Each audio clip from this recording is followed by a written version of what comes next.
시작합니다. 그래봐야 한번 길게 가면 2시간도 안 돼서 끝나니까. 예, 보세요. 51번이죠. 51번. 소득세법상 양도식이 언제 양도한 걸로 보느냐, 요거하고 예정신고는 언제까지 해야 되느냐. 원칙이 일반적인 경우라면 대금을 청산한 날이 양도죠. 양도식이고, 예정신고는 양도일에 속하는 달 말일로부터 예정신고는 2개월이죠. 부담부 증여에 대한 양도소득세는 3개월, 나머지는 2개월이죠. 그런데 토지거래 허가구역에서는 이게 좀 달라져요. 허가 안 받고 거래한 건 무효잖아요. 허가를 나중에 받아야 되겠죠. 그래서 한번 봅니다. 자, 토지거래 허가구역에서 토지를 계약은 5월 10일 날 계약하고 계약사상 잔금지급은 6월 10일 날 잔금주기로 약속했고, 사실상 잔금은 6월 20일 날 줬고, 토지거래 허가는 7월 10일 날 허가받았어요. 다시 말하면 허가받기 전에 돈 주고 받았죠. 잔금, 계약서상 말고 사실상 잔금 6월 20일 날 잔금 줬잖아요. 허가 받기 전에 거래한 거 이거 무효죠. 그런데 뭘 받으면 여기서 지금 허가 받았으니까 요거 인정해줘요. 그래서 허가를 받기 전에 돈 준 건 인정 안 하지만 늦게라도 허가 받았잖아요. 그래서 양도는 6월 20일 날 양도한 걸로 보는 거예요. 왜? 이거 허가 받는 순간 이 거래를 인정해 주니까. 그러면 6월 20일 날 양도한 거고, 그럼 예정신고는 허가를 늦게 받았잖아요. 그죠? 그럼 허가일 여기 기준으로 계산을 해서 예정신고해야 된다. 그래서 예정신고는 7월 10일 기준으로 예정신고 날짜를 계산하라, 이 얘기입니다. 그래서 결론은 양도는 대금을 청산한 날 6월 며칠 20, 예정신고는 허가를 받았죠. 허가일에 속하는 달 말일로부터 계산해서 몇 개월? 2개월이 양도일이 아니라 뭐 허가를 늦게 받았으니까 허가일에 속하는 달 말일, 그러면 7월 말부터 계산을 해서 언제예요? 7월 말부터 계산하니까 9월 30까지. 그래서 답은 몇 번? 2번. 그죠? 토지거래 허가를 받기 전에 잔금 준 건 무효지만 늦게라도 허가를 안 받았으면 거래가 아니지만 허가를 받는 순간 요걸 인정해요. 대금 청산한 날 6월 20일 날 양도한 거다. 그런데 예정신고는 허가를 늦게 받았으니까 허가일에 속하는 달 말일로부터 2개월 이내 날짜 계산하면 언제? 9월 30. 이해가세요? 요거 날짜 양도한 날하고 예정신고 기한 날짜가 서로 다르다. 계산한 시점 그거 기억하시고, 이걸 이론 지문으로 얘기하면 토지거래 허가 받기 전에 대금을 청산한 경우는 언제 양도한 걸로 본다? 허가를 받는 순간 대금을 청산한 날 양도로 보고, 허가일에 속하는 달 말일로부터 2개월 이내 예정신고를 하라. 다음 52번. 이번에는 예정신고에 대한 설명 틀린 거 1번. 예정신고 납부는 양도일에 속하는 달 말일로부터 기본이 몇 개월이에요? 2개월이죠. 그런데 부담부 증여에 대한 것은 국가에서 증여세하고 양도료세 같이 계산해야 돼. 일부는 증여세, 일부는 양도료세 같이 계산해야 되니까 신고가 같이 들어와라. 똑같아요. 몇 개월? 3개월 이내. 그래서 1번은 맞죠. 다음 2번. 해당 연도 누진세율 적용 대상 자산을 2번 이상 양도할 때는 이미 신고한 과세표준하고 두 번째 거 이후에 신고하는 과세표준을 어떻게 하나? 합산을 해서 예정신고를 하라. 맞죠? 이렇게 합산해서 예정신고를 하지 않으면 나중에 확정신고 할 때 합산해서 신고를 해야 됩니다. 여기서 참고로 과세표준을 합산해도 되고 아니면 소득금액에서 합산을 해도 똑같아요. 예, 그래서 맞고. 3번 양도차익이 없거나 양도차손이 발생해서 납부할 세금이 없어도 뭐는 해라? 예정신고하라. 예정신고 관련해서 예정신고 안 하면 뭐가 붙어요? 무신고 가산세가 부과됐죠? 그러면 확정신고 해야 되는데 확정신고 또 안 했어요. 그렇다고 해서 이중으로 부과될 수는 없다. 맞죠? 자, 여기서 하나, 예정신고 안 했기 때문에 무신고 가산세가 부과됐는데 내년에 가서 뭐 안 했어요? 확정신고 안 해도 가산세 이중으로 부과되지 않죠. 그런데도 내년에 가서 뭐를 하면, 확정신고를 하면 요 무신고 가산세 있죠? 50% 100분의 50을 뭐한다? 감면, 깎아준다. 그죠? 예, 그래서 4번 맞고 5번, 토지 건물 부동산에 대한 권리 기타 자산을 2번 이상 양도하는 경우로서 감면 규정을 적용할 경우, 감면해 주는 건 뭐예요? 세금을 감해 주거나 면제 혜택을 준다면 세금이 달라지죠. 그럴 때는 뭐 해야 돼? 신고를 해야 되는 거예요. 그래서 여기는 양도소득 산출세액이 달라지는 경우에도 확정신고를 하지 않는다 그러면 틀렸죠. 5번에서 틀렸어요. 자, 예정신고를 했어도 감면을 받기 때문에 세금이 달라진다면 그것도 무엇을 하라? 신고를 해야 된다. 그래서 요거 당초 신고한 산출세액이 달라지는 경우는 확정신고를 해야 됩니다. 왜 달라져요? 감해 주거나 면제 혜택을 주다 보니까 세금이 달라질 수 있죠. 그때는 신고를 하여야 한다. 이렇게 해서 5번 지문은 많이 못 들어봤던 지문이에요. 그죠? 그러나 1, 2, 3, 4번 지문은 충분히 정리할 수 있다. 다음 53번, 양도록세 확정신고에 대한 내용 틀린 거. 당해년도 소득금액이 있는 거주자는 양도소득 과세표준을 내년도, 다음 연도죠. 다음 연도 5월 1일부터 5월 30일까지 확정신고를 하여야 한다. 맞죠?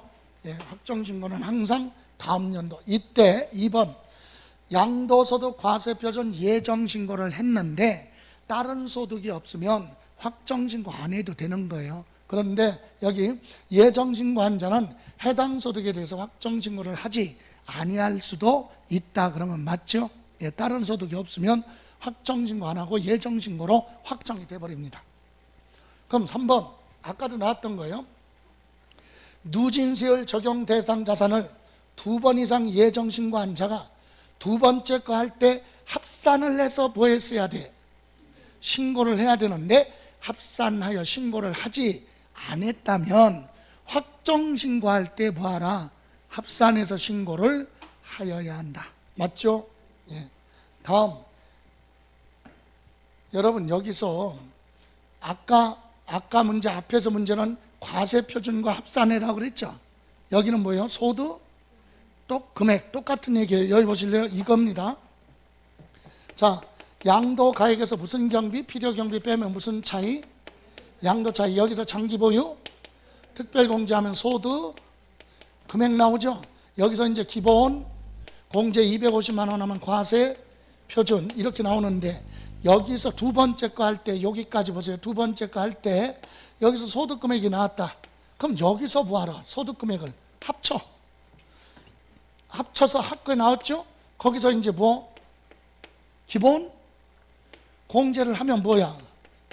과세 표준이 이렇게 나오겠죠. 이래도 되고, 아니면 여기서 자, 기본 공제에서 과세 표준 나왔죠. 두 번째 거 할 때 여기서 기본 공제했으니까 여기서 빼주지 말고 이렇게 해서 뭐가 나와요?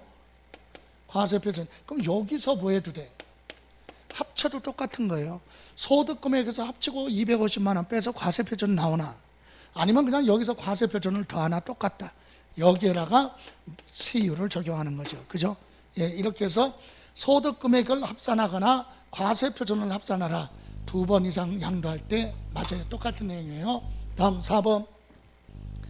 확정신고는 과세표준이 없거나 결손권이 발생했어도 뭐는 하라? 확정신고 해야 되는데 안 해도 된다. 틀렸죠? 예.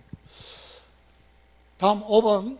양도록세 과세 대상 자산을 양도한 거주자는 주소지 관할 세무서장한테 뭐하라? 신고를 하라. 그죠?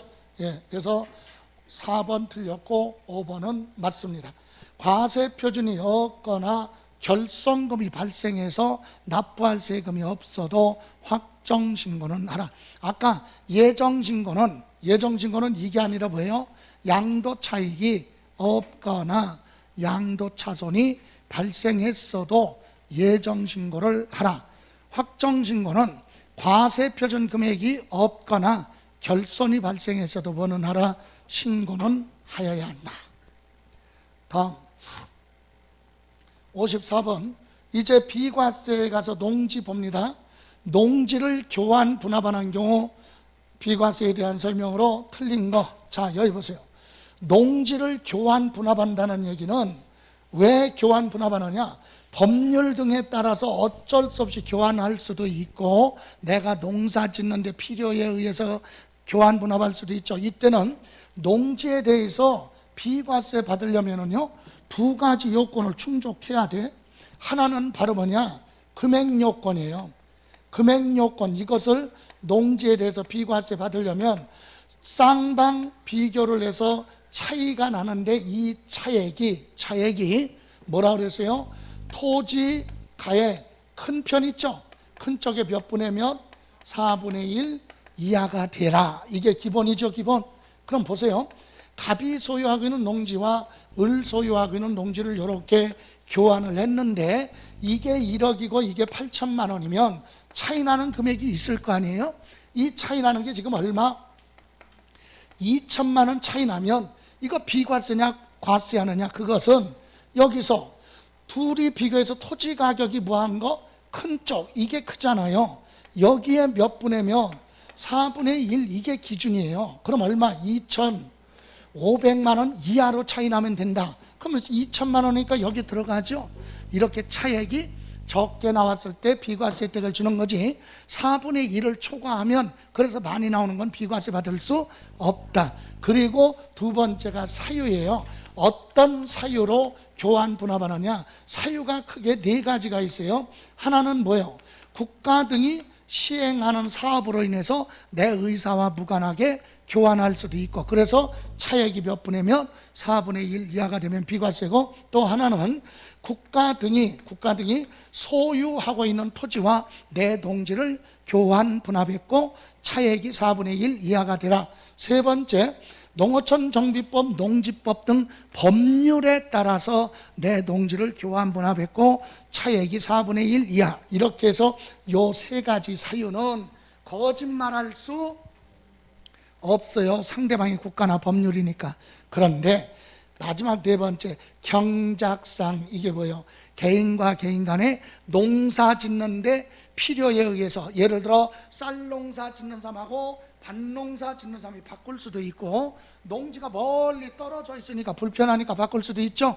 이건 법률도 아니고 국가도 아니고 개인끼리예요. 이런 경우는 새로운 농지 소재지에서 몇 년? 3년 거주 경작하라. 이 요건이 붙는 거야, 추가로. 왜? 사후 관리 해봐야 되니까. 그래서 교환 분합했을 때 비과세 혜택을 주되 3년 거주 경작하지 않으면 다시 추징하는 걸로 되어 있죠. 그래서 이 부분에 대한 내용인데 볼게요. 1번, 국가나 지방자치단체가 소유하고 있는 토지와 내 농지를 교환 분합하라. 사유 맞죠?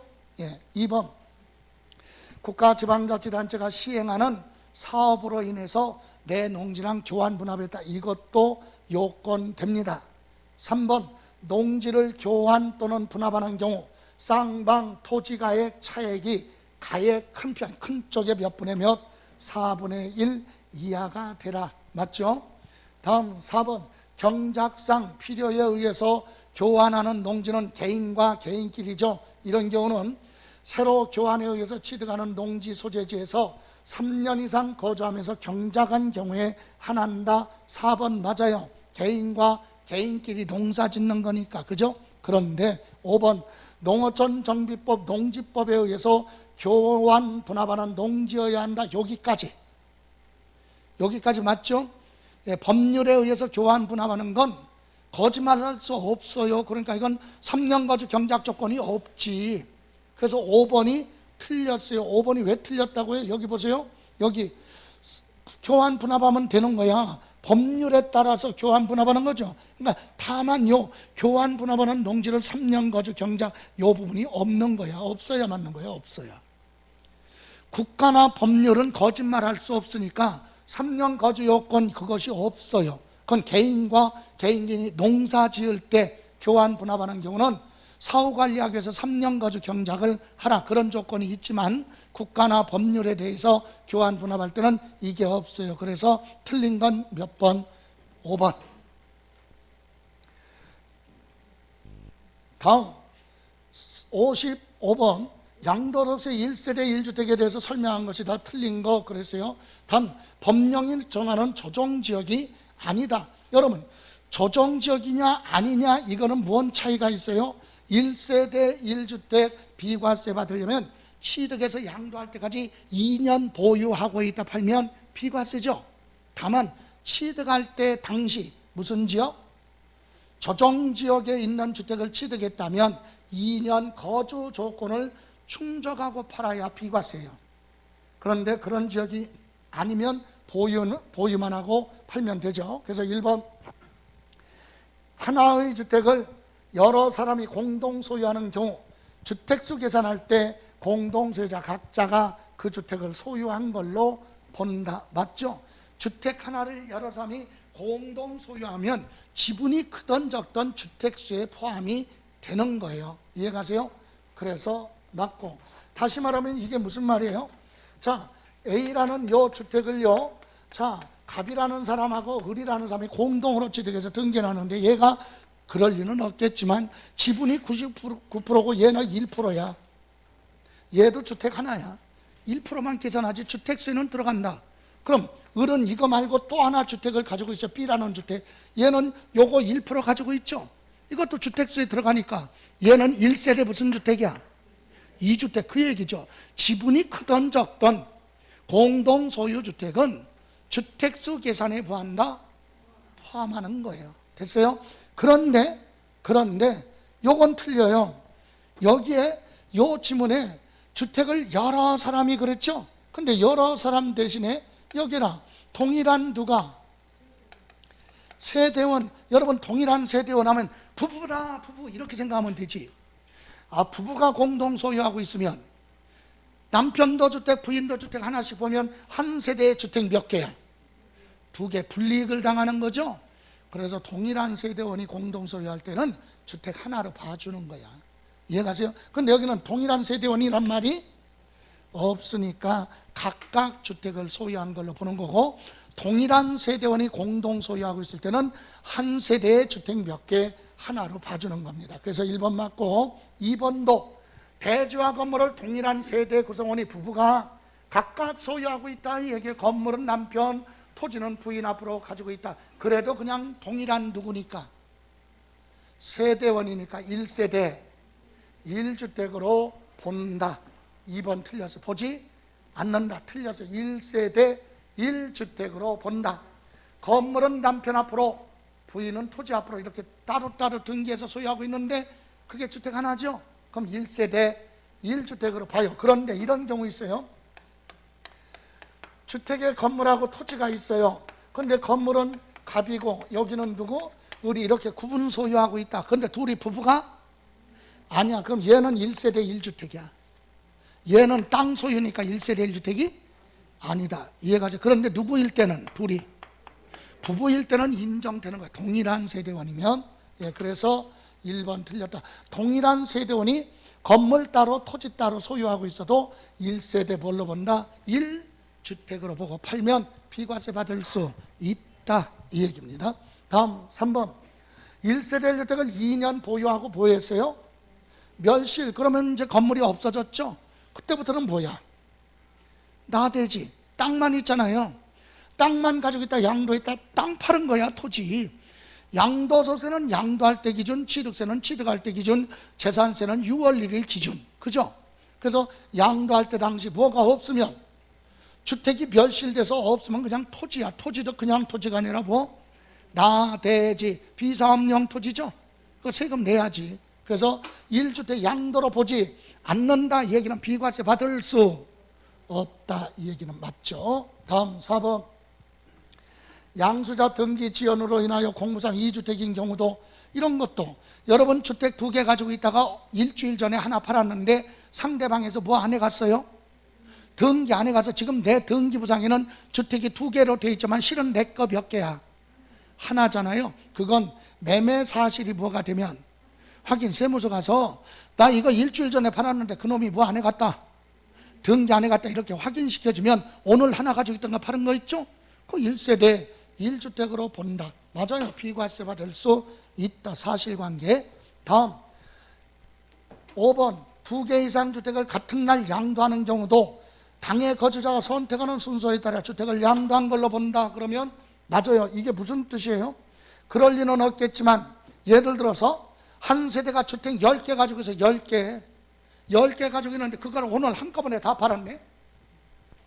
그럴 수도 있죠. 그럼 9개까지는 세금 내라 이 얘기야. 오늘 팔아서도 9개 팔 때까지는 세금 내가 마지막에 하나. 그건 뭐야? 1세대 1주택. 그건 거주자가 뭐하라? 선택하라 이 얘기죠. 거주자가 누구? 파는 사람, 부동산 소유자가 선택을 해서. 여러분 같으면 큰 거 적은 거 어떤 걸 맨 마지막에 파는 게 좋아? 큰 거 맨 마지막에 팔아야 비과세 받겠죠. 예, 그건 물론 정답은 아니야. 정답은 뭐가? 거주자가 뭐한다? 선택한다 이거라니까. 아니 내가 큰 거 먼저 팔아서 세금 많이 내도 되잖아. 그렇다고 틀린 건 아니야. 그러니까 법에서 요구하는 건 뭐라고요? 거주자가 뭐한다? 선택한다. 어느 거든. 예, 그 얘기예요. 야, 이렇게 해서 틀린 건 몇 번? 2번. 다음 이번에는 일시적 2주택. 일시적 2주택. 여러분 한 세대가 주택이 2개인데 무조건 일시적이 아니라 결혼해서 2개면 혼인으로 2주택이라고 그래. 부모님을 동고봉양하려고 합쳐서 주택 2개면 동고봉양으로 2주택. 주택 하나 있는데 상속을 받았다 그러면 상속으로 2주택. 그럼 일시적 2주택은 뭐냐? 기존의 주택이 있는데 또 하나 샀어. 왜 샀어? 이사 가려고. 그럴 때 일시적이라고 합니다. 이해가세요? 일시적 2주택은 조만간에 옛날 거 팔겠다 이거죠. 왜 팔어? 이사 가는 거니까. 불필요하니까 팔겠다 이거죠. 그러면 그래? 그러면 비과세 혜택을 주겠다 이거죠. 그래서 여기 보면 자, 소득세법상 양도세 일시적 1세대 2주택이다. 가로 안에 들어갈 내용으로 옳은 거 그랬거든요. 여기서 잠깐 이해를 돕기 위해서 일시적 2주택은 딱 2가지밖에 없어요. 2가지. 어떤 거? 하나, 여기 보세요. 기존의 주택이 하나 있는데 이것을 취득하고 몇 년 지나라고 그랬죠? 무조건 1년이 지난 후에 또 하나 주택을 뭐 했어요? 취득했어. 어디 거 취득하든 관계없어. 조정지역이든 아니든. 그래서 일시적 무슨 주택? 2주택이 됐다. 그러면 요 주택을 취득한 날로부터 앞으로 몇 년? 3년이야. 3년 안에 옛날 걸 팔면 이거 뭐 하면 양도를 하면 2개 가지고 있다 팔아도 3년 안에 팔면 1세대 1주택으로 보고 비과세 받을 수 있다. 이거 하나 하고 또 하나 요거하고 차이점이 뭐예요? 조정지역에 주택이 있어요. 이미 조정지역에. 그런데 요거 취득하고 몇 년 지나서 1년이 지나서 또 하나 취득했는데 조정지역에 있는 주택을 취득해서 조정지역에만 주택 몇 개? 2개 이사 가기 위해서 일시적 2주택. 그죠? 조정지역에 주택 2개 있을 때는 몇 년 안에 팔아라? 2년 안에 옛날 걸 팔면 비과세 받을 수 있다. 이렇게 2가지예요. 그러니까 둘 다 조정지역은 몇 년? 2년. 나머지는 3년. 그럼 일시적 말고 부모님 모시기 위해서 동고봉양으로 2주택은 10년, 결혼으로 2주택은 5년. 됐어요? 그래서 지금은 국내에 법령이 정하는 조정지역 대상지역에 있는 주택 1주택을 소유하고 있는 한 세대가 그 주택을 양도하기 전에, 팔기 전에 조정 대상지역에 있는 신규 주택을 취득을 하는데 이때 매매로 취득해도 되고요, 아니면 자기가 건설하여 취득했다, 단독주택 지어서 취득했다 그래도 돼. 이해가세요? 그래서 일시적으로 주택이 몇 개가 됐어요? 2주택이 됐다.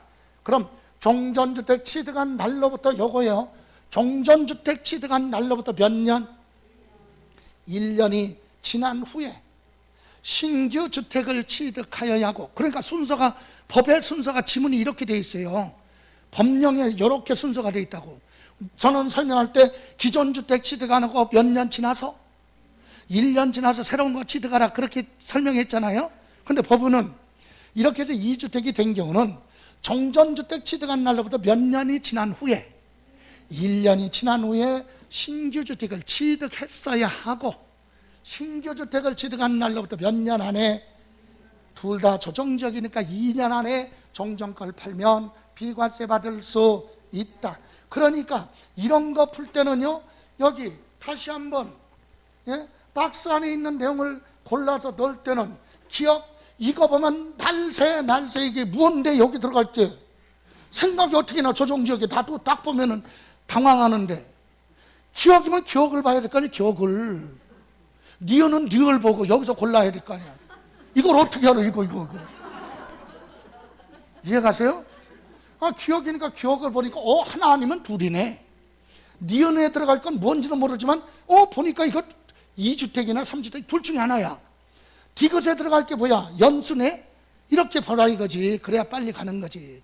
이해가세요? 그래서 답은 몇 번? 3번. 맞아요? 3번? 예. 박스에서 고르는 건 생각하지 말고 보기를 먼저 봐요. 그래야 거꾸로 가. 그래야 빨리 답이 나오니까. 이거 뭐더라? 이러지 말고. 자, 여러분 제일 또 어려우면서도 많이 물어보는 게 비과세에서는 이거예요. 왜 이게 중요할 수밖에 없는 게, 1세대 1주택은요 취득에서부터 양도할 때까지 2년 가지고 있다 팔고, 조정적의 주택을 취득했을 때는 몇 년 거주, 3년 보유하고 있는 기간 중에 주민등록도고 2년 살다가 팔아야 비과세야. 그런데 여기서 얘기하는 건, 물어보는 건 뭐예요? 1세대 1주택인데 2년 보유했니? 2년 거주했니? 그거 따지지 마. 그냥 1세대 1주택 양도할 때 이거 무시해버리고 비과세 혜택을 주겠다. 특별한 규정이죠. 예? 자기 앞으로 취득해놓고 몇 년, 2년 안 채웠어도 이렇게 양도하는 경우는 봐주겠다 이거자. 비과세 혜택을. 왜? 투기가 아니니까. 그래서 그 5가지가 딱 정해져 있어요. 5가지가. 첫 번째가, 이거 쭉 보니까 굉장히 복잡하잖아. 그죠? 무슨 주택이야? 임대주택. 예? 이 법률이 무슨 주택이에요? 임대주택이야.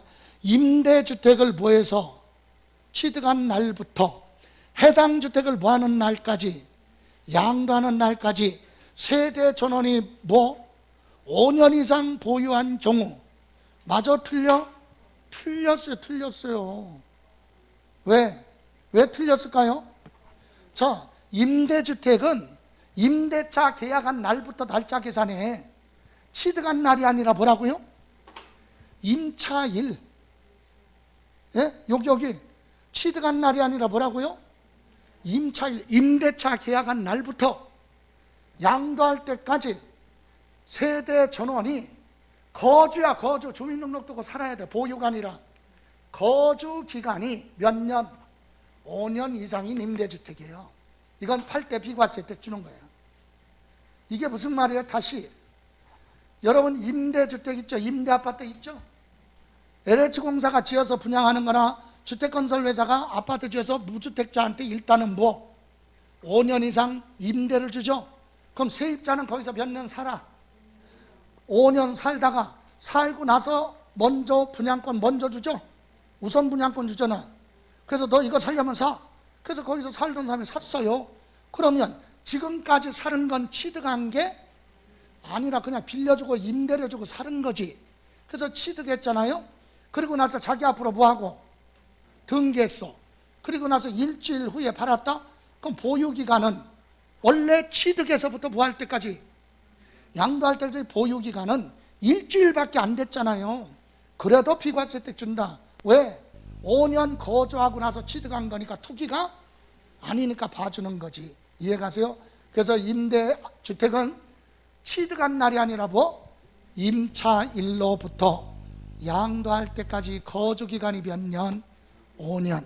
다음 2번은 이것도, 자, 법률 읽어보지 마요. 이거 법률은 어쩔 수 없이 법조문이니까 나오는데 중요한 건 수용됐네. 1세대 1주택이 뭐가 됐어요? 수용됐어. 수용됐으면 내 의사와 무관하죠. 그런 경우는 그냥 비과세택 줘요. 2년 보유 안 했는데요, 그래도 수용되는 거니까 비과세다. 법률에 따라 수용됐다. 1세대 1주택을 2년 보유 안 했는데 법률에 따라 수용되면 인정해줘. 비과세택을 줍니다. 다만 여기 뭐라 그랬어요? 양도 또는 수용일로부터 5년 이내 양도는 잔존주택과 부속된 토지를 포함한다. 요 다만은 없어도 요 지문은 맞는 건데, 요건 무슨 말이냐? 여기 그랬잖아요. 잔존주택과 부속된 토지 양도를 포함한다. 이 얘기는 주택이 이렇게 있는데 수용될 때 요 부분만 수용됐다, 그럴 수 있잖아요. 무조건 다 수용되는 게 아니라 일부만 수용될 수 있잖아요. 도로 같은 걸로. 그럼 나머지 짜투리 있잖아요. 요거 얘기하는 거예요.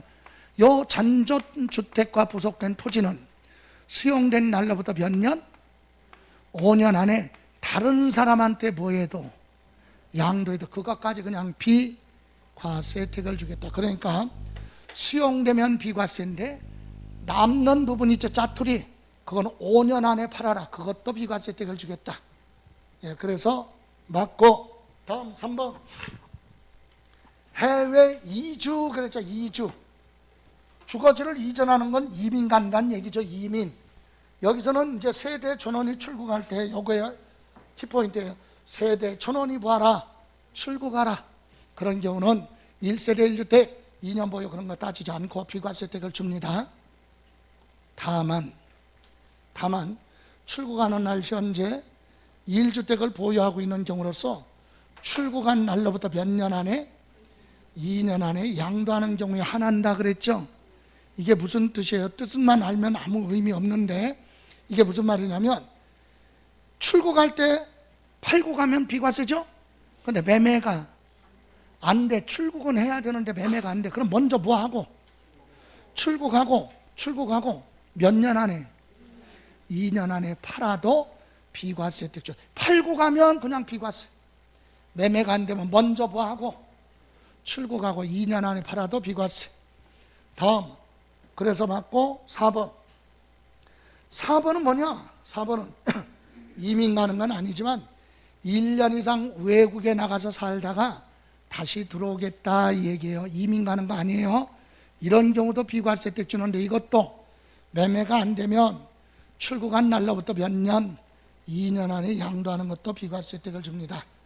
그래서 4번 맞고. 다음 5번.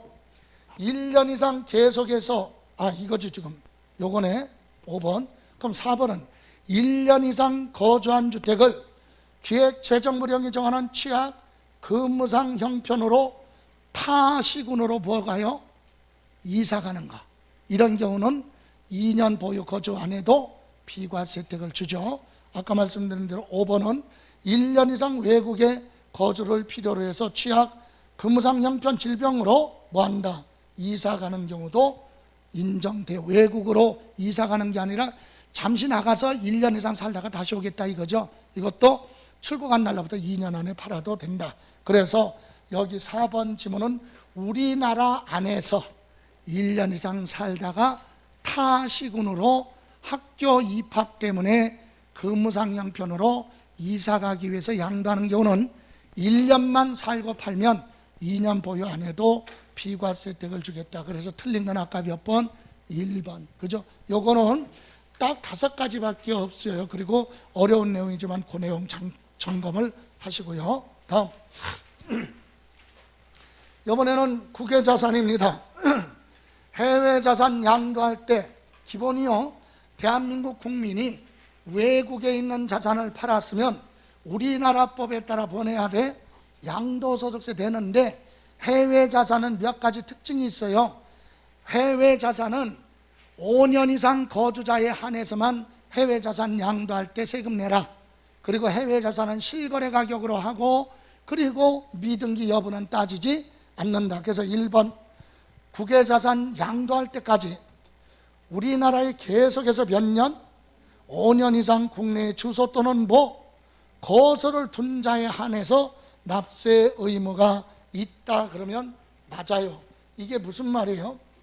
우리나라에 주소가 있다 그러면 거주자죠. 그런데 몇 년 이상?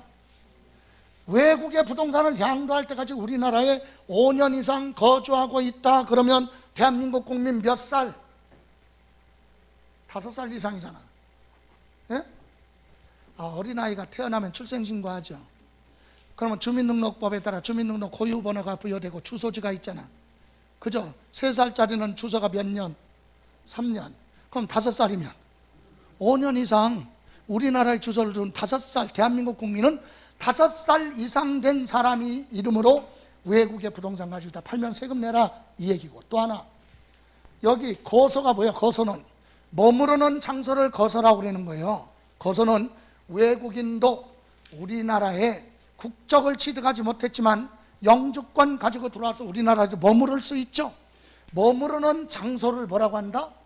거소라고 그래요. 그런데 여러분, 외국인도요 우리나라에 들어와서 머무르는 장소를 정해놓고 몇 년 이상, 5년 이상 계속 머무르는 상태에서 외국의 부동산을 자기 거 팔았다, 우리나라 법에 따라 세금 내라, 대한민국 국민하고 똑같대. 그래서 몇 년 이상? 5년 이상 거주자 맞고요. 두 번째, 국외자산 양도차익 계산은 실거래 가격 적용한다. 그죠? 외국의 부동산 파는 건 우리나라 법에 따라 계산할 때 뭘로 계산하라? 실거래 가격으로 적용하는 게 원칙이다. 맞아요. 그럼 3번, 양도하는 국외자산 비등기 자산에 대해서도 양도소득 기본공제 적용한다. 여러분, 미국에 있는 부동산을 미국에서 팔 때는 우리나라 법이 아니잖아요. 우리나라 부동산이 아니니까 등기하고 파니 보유기간 어떻게 되는데 그거 따지지 않아요. 해외 자산은 등기 여부 보유기간 상관없어요. 그래서 미등기라도 기본공제 받을 수 있다, 해외 자산은. 그래서 맞아요. 다만 해외 자산은 3년 이상 가지고 있다 팔아도 장기보유 특별공제는 안 해준다는 거. 장기보유 특별공제는 우리나라 것만 해주는 거지 외국 건 안 해줘. 그런데 기본공제는 우리나라에서 파는 것도 해주고 해외 자산 파는 것도 공제해줘요. 국내 자산 따로, 국외 자산 따로, 각각 얼마씩 250만 원. 그래서 4번은 장기보유 특별공제 적용한다. 틀렸다. 해외 자산은 장기보유 특별공제 안 해주고. 5번, 외국에서 부동산 파는 거에 대해서 우리나라 법에 따라 양도소득세 낼 때는 1,000만 원 부하면 초과하면 우리나라 자산과 똑같이 분할 납부가 가능하다 이 얘기예요. 분할 납부. 그래서 양도소득세는 국내 자산이든 국외 자산이든 납부할 세액이 얼마 초과하면 1,000만 원 초과하면 분할 납부할 수 있다. 그죠? 이렇게 해서 맞고, 틀린 건 4번에서 틀렸다. 해외 자산은 몇 년을 가지고 있다 팔던 장기 보유 특별공제 아니죠. 그 이유가 뭐야? 여러분, 장기 보유 특별공제를 해주는 이유는 우리나라에 있는 부동산 등을 투기하지 말고 오랫동안 가지고 있다 팔아라. 그래도 오랫동안 가지고 있었던 거에 대한 물가 상승률만큼은 양도소득세 부담을 줄여줄 테니까 투기하지 말고 오랫동안 가지고 있다 팔아라. 그게 장기보유 특별공제. 그런데 외국 부동산은 대한민국 국민이 미국에 가서 투기하면 난리나요? 아니지, 좋지. 대한민국 국민은 외국에 나가서 투기해도 돼. 돈 벌면 우리나라에 뭐가 들어오니까? 세금 들어오니까. 그러니까 해외 자산은 등기하고 그런 거 따지지 않으니까 장기보유 특별공제 그런 거 안 해준다는 얘기죠. 이해 가세요? 그래서 참고로 해외 자산은 등기 여부 보유기간 따지지 않기 때문에 70%짜리, 60%짜리, 50%짜리, 40%짜리 세율이 없어.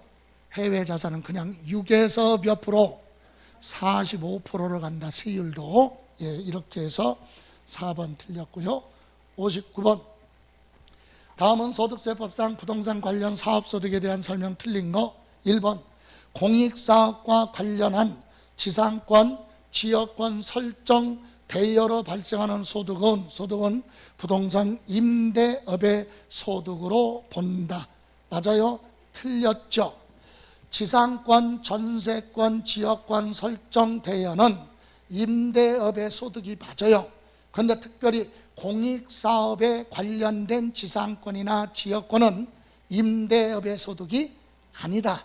그래서 그건 기타 소득으로 갑니다. 그래서 1번 틀렸죠. 여기 공익사업과 관련된 지상권, 지역권은 임대업의 소득에서 뭐한다?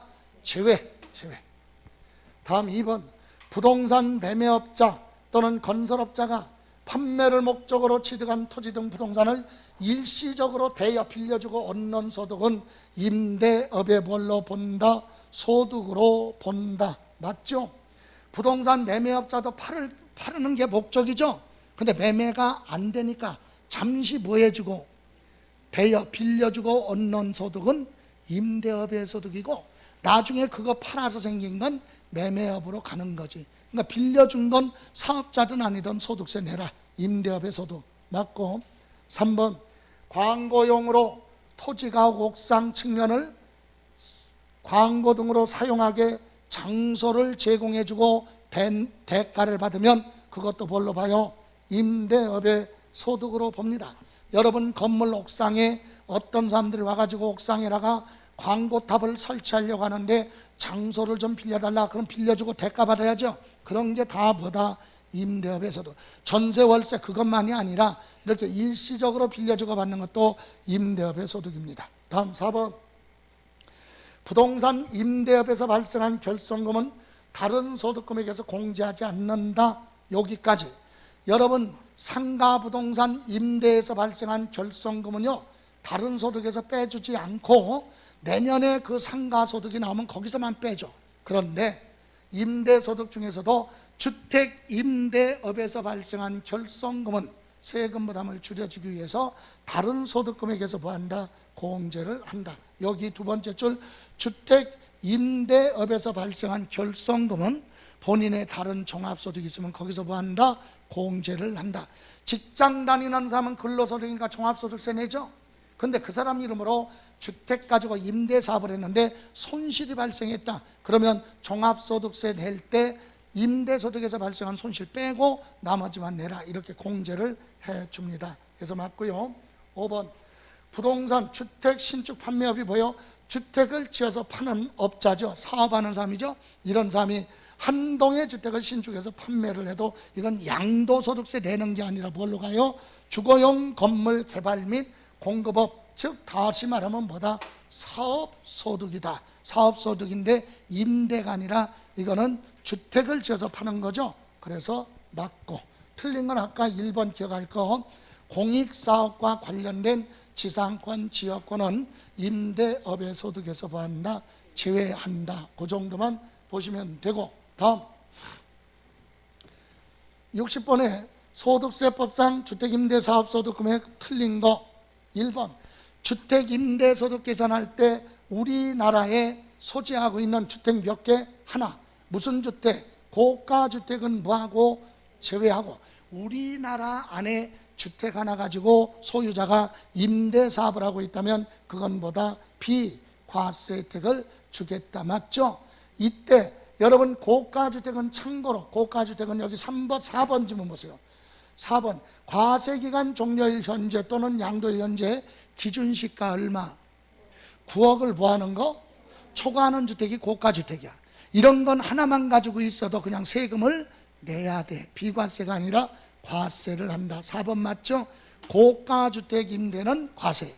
고가주택이 아니라면 주택 하나 가지고 임대사업하는 건 비과세입니다. 그럼 2번 총수익 금액이 2천만 원 이하인 주택 임대소득은 주택 임대사업을 해서 1년 동안에 총 임대료 받은 거 있죠. 총수익이 2천만 원 이하면 금액이 적으니까 다른 종합소득에 합쳐서 종합소득세를 과세할 수도 있고 아니면 그것만 따로 떼어서 분리 과세 둘 중에 하나를 선택할 수 있다. 그러면 맞습니다.